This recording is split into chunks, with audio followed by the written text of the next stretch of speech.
ನಮಸ್ತೆ ಪ್ರಿಯ ವೀಕ್ಷಕರೇ, 2024ನೇ ಜುಲೈ ತಿಂಗಳ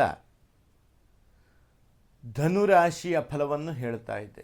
ಧನುರಾಶಿ ಅಂತಂದರೆ ಅವರು ಸದಾ ಯುದ್ಧ ಭೂಮಿಯಲ್ಲಿ ನಿಂತವರು ಅಂತ. ಒಬ್ಬರಲ್ಲ ಒಬ್ಬರ ಜೊತೆಗೆ ಕಲಹ ವಿರೋಧಗಳೇ ಉಂಟಾಗಬಹುದು. ವಿಶೇಷವಾಗಿ 6 ಗುರು ಇರುವಂತಹ ಕಾರಣದಿಂದ ಹಿರಿಯರಲ್ಲಿ ಮನಸ್ತಾಪ, ಕಲಹ, ಅಭಿಪ್ರಾಯ ವ್ಯತ್ಯಾಸಗಳೆಲ್ಲ ಉಂಟಾಗಬಹುದು. ಸ್ವಲ್ಪ ಜಾಗ್ರತೆಯಿಂದ ವ್ಯವಹರಿಸುವಂತಹದ್ದು ಉತ್ತಮ. ಅದೇ ಪ್ರಕಾರವಾಗಿ ಧನಾಧಿಪತಿ 3ರಲ್ಲಿರುವುದರಿಂದ ಖರ್ಚು ವೆಚ್ಚಗಳೆಲ್ಲ ಜಾಸ್ತಿ ಆಗುವುದು, ದುರ್ವ್ಯಯವಾಗುವುದು, ದುಷ್ಟಜನ ಸಂಸರ್ಗ ಇತ್ಯಾದಿಯಾದಂಥ ಫಲಗಳನ್ನು ಇಲ್ಲಿ ಹೇಳಬೇಕು. ಅದೇ ಪ್ರಕಾರವಾಗಿ ಲಗ್ನಾಧಿಪತಿ 6ರಲ್ಲಿರುವುದರಿಂದ ದೇಹಾರೋಗ್ಯಕ್ಕೆ ತೊಂದರೆಗಳು ಬರುವಂತಹದ್ದು, ಆರೋಗ್ಯ ವಿಷಯದಲ್ಲೂ ಕೂಡ ಜಾಗ್ರತೆಯಾಗಿರಬೇಕಾದಂತಹದ್ದು. ಲಗ್ನ ಶುದ್ಧವಾಗಿದ್ದುಕೊಂಡು, ಜನ್ಮರಾಶಿ ಶುದ್ಧವಾಗಿದ್ದುಕೊಂಡು ಪಾಪ ಮಧ್ಯಸ್ಥಿತಿ ಇಲ್ಲದೇ ಇರುವುದಾದರೂ ಕೂಡ ಬಾಕಿ ಗ್ರಹಗಳು ಅಷ್ಟೊಂದು ಅನುಕೂಲವಾದಂತಹ ಸ್ಥಿತಿ ಇಲ್ಲ. ಧೈರ್ಯವಾಗಿ ಮುಂದುವರಿಯುವಂತಹದ್ದು ಅಥವಾ ಯಾವುದಾದರೂ ನಾವು ಹೇಳುವ ಹಾಗೆ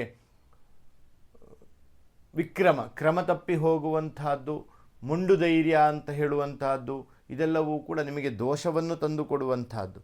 ಚತುರ್ಥದಲ್ಲಿ ರಾಹು ಇರುವಂತಹ ಕಾರಣಕ್ಕೋಸ್ಕರವಾಗಿ ವಾಹನ ವಿಷಯದಲ್ಲಿಯೂ, ವಾಹನ ಮಾತ್ರವಲ್ಲ ಸಾಂಪತ್ತಿಕ ವಿಷಯವಾಗಿಯೂ ಕೂಡ ಜಾಗೃತವಾಗಿರಬೇಕಾದದ್ದು.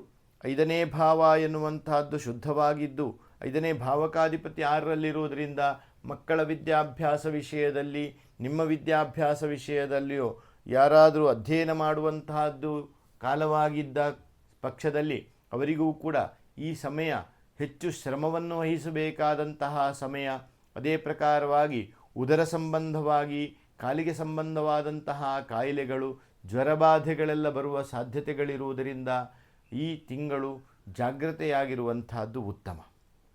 ಉದ್ಯೋಗ ವಿಚಾರವನ್ನು ನೋಡಿದರೆ, ಉದ್ಯೋಗದಲ್ಲಿ ಕೇತುವಿನ ಸ್ಥಾನಸ್ಥಿತಿ ಇರುವುದರಿಂದಲಾಗಿ ಕೆಲವು ಕಾರ್ಯಗಳು ವಿಳಂಬವಾಗುವಂತಹದ್ದು, ಡಿಮೋಷನ್ ಆಗುವಂತಹದ್ದು, ಉದ್ಯೋಗವನ್ನು ಕಳ್ಕೊಳ್ಳುವಂತಹ ಸ್ಥಿತಿ, ಮಾನಸಿಕ ದುಃಖವನ್ನು ಅನುಭವಿಸುವಂತಹ ಸ್ಥಿತಿ ಇತ್ಯಾದಿ ಆಗಿರುವಂತಹ ದೋಷ ಫಲಗಳಿರುವುದರಿಂದ ಹೆಚ್ಚಾಗಿ ದೇವಿ ಆರಾಧನೆ, ಗಣಪತಿ ಆರಾಧನೆಯನ್ನು ಮಾಡಿಕೊಳ್ಳುವಂತಹದ್ದು ಉತ್ತಮ.